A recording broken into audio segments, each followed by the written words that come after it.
안녕하세요. 선아 원장쌤입니다. 반갑습니다. 자, 오늘은 더 구글 스토리 2부를 시작하겠습니다. 데이비드 A. 바이스와 마크 멜시드 지음, 우병현 옮김, 인플루엔셜에서 나온 책입니다. 자, 1부에서는 간단하게 구글의 창립했던 그런 내용들이 있었고요. 2부에서는 구글 이름이 시작된 그런 비화들이 있는 것 같습니다. 제가 한번 읽어보겠습니다. 자, 세상을 바꿀 그 이름. 1997년 가을 브린과 페이지는 백너버 이름을 새로 짓기로 했다. 페이지는 이 검색 엔진에 걸맞는 이름이 떠오르지 않아 연구실 동료 존 앤더슨에게 도움을 요청했다. 앤더슨은 지금 당장 화이트보드에다 브레인스토밍을 해보자고 권했지만 페이지는 아냐 하고 거절했다. 앤더슨은 당시의 상황에 이렇게 말했다. 그는 점점 조급해졌어요. 우리는 바로 브레인스토밍을 시작했죠. 화이트보드 앞에 앉아있던 나는 마지막으로 떠올린 일은 구글 플렉스는 어떠냐고 물어봤죠. 지금 너는 사람들이 방대한 데이터를 효율적으로 활용하도록 검색하고 이를 인덱스하는 검색 엔진 이름을 찾고 있는 거잖아. 구글 플렉스는 엄청나게 큰 숫자를 뜻하니까 적당할 것 같은데 라고 말했죠. 그는 마음에 든 표정을 짓더니 그러면 구글은 어떨까 라며 좀 더 간단한 이름을 제시했습니다. 저는 제 워크스테이션에 구글이라고 쳤습니다. 그는 바로 좋다며 그날 밤 그 이름으로 인터넷 도메인을 등록했어요. 그리고 화이트보드에 google.com이라고 써놨죠. 야후나 아마존처럼 인터넷이라는 거친 링에 구글이 등판하게 된 거예요. 다음날 아침 화이트보드에다 타마라가 스펠링이 틀렸어. Google가 아니라 Googol이라고 써야 해. 라고 써놓은 메모지를 봤어요.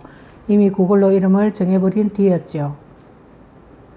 1997년 드디어 학생과 교수 그리고 사이트 관리자 직원들이 이 검색 엔진을 사용할 수 있게 되었다. 구글의 인기는 학교 주변에 입소문을 타고 퍼졌다. 스탠퍼드 기술 특허 지원 사무소는 구글의 기술에 특허를 내려 했다.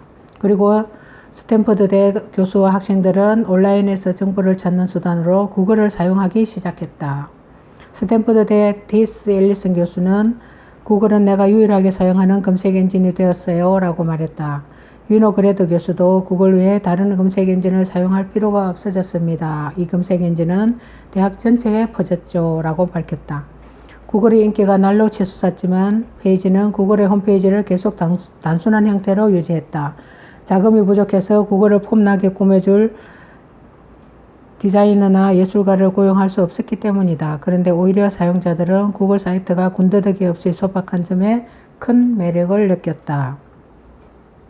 순수한 흰색 배경과 원색만을 사용한 디자인은 널리 인기를 끌었다. 구글의 이런 디자인은 당시 각종 프레시 광고와 복잡한 그래픽과 스스로 정신없는 인터넷 사이트들 사이에서 오히려 훨씬 눈에 잘 띄었다. 이는 구글이 무엇보다도 무엇을 팔고 있지 않다는 인상을 주었기 때문에 점차 이 검색 엔진에 대한 충성도가 높아졌으며 기본 검색 엔진으로 활용하는 사람들도 늘어났다. 앨리슨은 구글의 디자인에 대해 구글은 디자인 면에서 정말로 뛰어났습니다. 디자인 회사의 홈페이지를 꾸며달라고 의뢰했더라면 절대로 마음에 드는 디자인을 얻지 못했을 겁니다. 구글의 홈페이지에는 어떤 애니메이션도 요란한 색깔도 없습니다. 아울러 소리나 특수 효과도 사용하지 않죠. 이는 사람들이 소음 속에서 일하기 좋아한다는 통념을 완전히 뛰어넘은 것입니다. 구글의 데이터베이스가 축적되고 사용자층이 확장되면서 브린과 페이지는 더 많은 컴퓨터가 필요했다. 자금이 부족한 상황에서 그들은 컴퓨터 부품을 구입해 스스로 조립해 사용하고 또 대학 여기저기 방치되어 있는 컴퓨터 케이스 등을 재활용 부품을 모아 쓰면서 돈을 아꼈다. 브린은 주변을 둘러보다가 놀고 있는 컴퓨터 몇 대를 빌려 쓰기도 했다. 그들에게 컴퓨터가 그렇게 절실해 보이지 않았기 때문이다. 라며 당시를 회상했다. 브린과 페이지의 사정을 아는 일부 지도 교수는 스탠퍼드 전자도서관 프로젝트에서 $10,000,000를 마련해 그들에게 전해주기도 했다.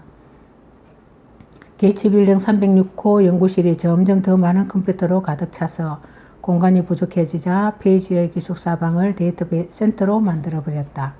우리는 잡동사니 일을 걸고 모아 별걸 다 만들었습니다. 레리는 어렵게 컴퓨터를 마련하는 과정에서 값진 교훈을 얻었다. 여기저기서 값싼 PC를 모아서 큰일을 해낼 수 있었다는 것이다. 정말 대단한 사람들인 것 같습니다. 자, 논리적으로 보면 야후는 구글의 바이어가 될 수 있었다.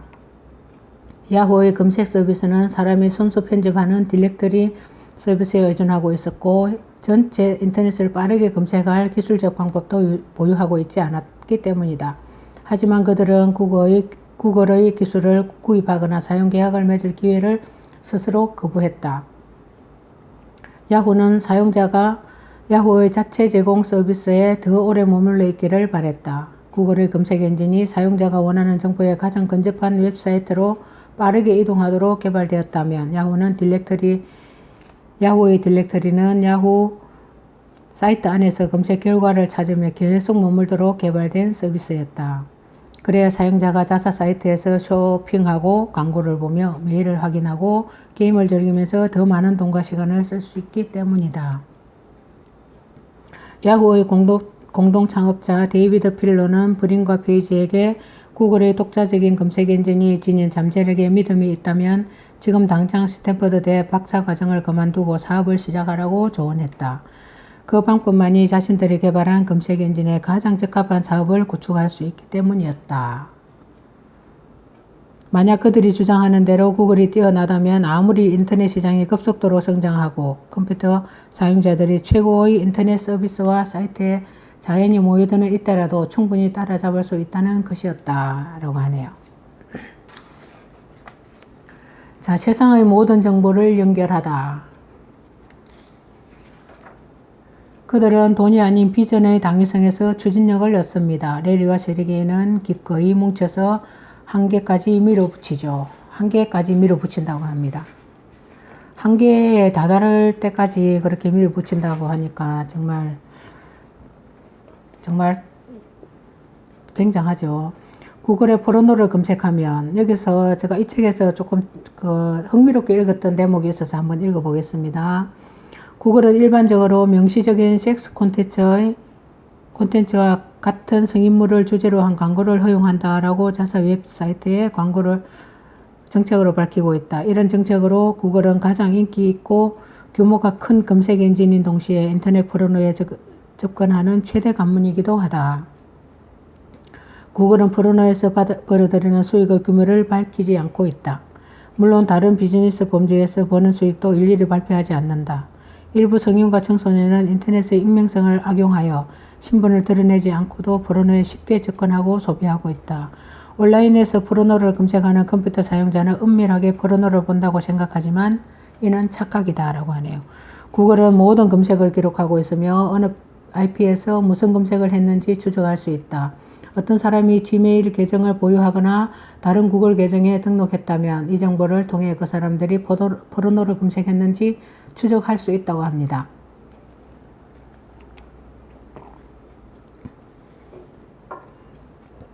그렇게 IP라든지 이런 걸 모든 걸 추적할 수 있는 그런 정보들을 갖고 있는, 그렇기 때문에 구글이 좀 더 다른 사이트 야후나 그런 사이트보다는 훨씬 더 나은 어떤 새로운 이미지를 창출하는 계기가 되지 않았나 싶습니다. 자, 20년 전 꿈이 현실로.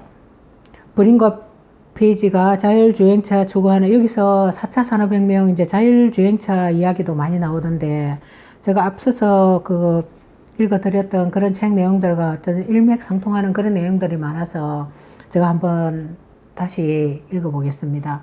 브린과 페이지가 자율주행차를 추구하는 것은 당연한 행보다. 두 사람의 광활한 비전은 구글로 세계의 모든 정보를 조직화하겠다는 수준을 훌쩍 뛰어넘었다. 그들은 세계에서 가장 큰 문제를 해결하기 위해 첨단 기술을 사용하려고 한다. 바로 교통 시스템의 개선이다. 교통 시스템의 효율성을 개선하는 것은 바로 레리 페이지가 디트로이트에서 자랄 때부터 깊이 생각하고 해결하고자 하는 꿈꿔온 인류의 과제였다. 레리 페이지의 스탠퍼드대 연구실 동료였던 숀 앤더슨은 1996년 페이지가 구상했던 자동차를 기억한다. 페이지는 자동으로 움직이는 자동차에 대해 즐겨 이야기했어요. 차들이 도시를 돌아다니고 있다가 당신이 필요로 할 때 부르고 어디로 가야 하는지 알려주기만 하면 저절로 가는 그런 자동차 말이에요. 페이지가 구상한 자동차는 택시와 비슷하지만 더 저렴하고 또 고속도로를 달리는 유사한 다른 차량보다 훨씬 더 멋진 개념이었습니다. 라고 해상을 하고 있다고 합니다. 구글은 2017년 후보에 제기한 소송에서 자율주행차는 수백만 명의 이동성을 바꿔줄 뿐 아니라 1조 달러 규모의 사업이 될 잠재력을 갖고 있다고 밝혔습니다. 한편 구글의 자율주행차 프로그램은 구글 X를 졸업하고 지주회사인 알파벳 아래에 독립적으로 운영되는 웨이모라는 자회사로 분리된다. 구글 플렉스 내부에서 자율주행차 프로젝트는 소페르 프로젝트라고도 알려져 있다. 역설적이게도 구글의 자율주행차가 성공하고 각종 법적 규제 문제를 극복한다면 트럭 운전사, 택시 운전사 등 운전기사들은 모두 직업을 찾아야 한다. 모두 직업이 없어진다고 하니까 좀 어떻게 보면 좀 끔찍한 것 같습니다. 이렇게 뭐 AI라든지 각종 그런 로봇이 대체를 하고 사람들의 어떤 그런 직업이 없어지는 것은 어떻게 보면 끔찍한 일이지만 앞으로 얼마나 더 발전할지 참 정말 경이로운 일이 아닐 수 없습니다. 자, 구글은 소장에 자율주행차 사업의 의미를 이렇게 묘사했다. 오늘날 웨이모는 자율주행 하드웨어 및 소프트웨어 업계의 선두주자다. 구글은 자율주행차 사업의 혁신적 잠재력과 창업적 가치를 자각한 미국 최초의 기술 회사다. 이 기술은 교통수단을 더 안전하고 깨끗하고 훨씬 효율적으로 또 널리 사용될 수 있도록 만들 것이다. 라고 하네요. 굉장히 대단한 그 포부였던 것 같습니다. 그 꿈이 현실로 이루어진 것이 더 대단하죠. 그렇게 20년 전 꿈이 현실로 되는 그런 과정들을 지켜보고 있지 않나 싶습니다. 사실 우부에 대한 소송은 2016년 1월 구글의 자율주행차 연구팀을 떠난 구글의 스타 엔지니어 앤서니 레반다우스크가 때문에 비롯된 것이다 라고 하네요. 이렇게 쭉 그 자율주행차와 그런 어떤 것들도 나와 있고요. 그 뒤에 보면 굉장히 좀 더 무시무시한 이야기들이 많이 있습니다. 제일 마지막에 이제 3부에서 제가 다시 한번 더 알려드리겠습니다. 자, 오늘 더 구글 스토리 2부를 마치겠습니다. 3부에서 다시 뵙겠습니다. 감사합니다.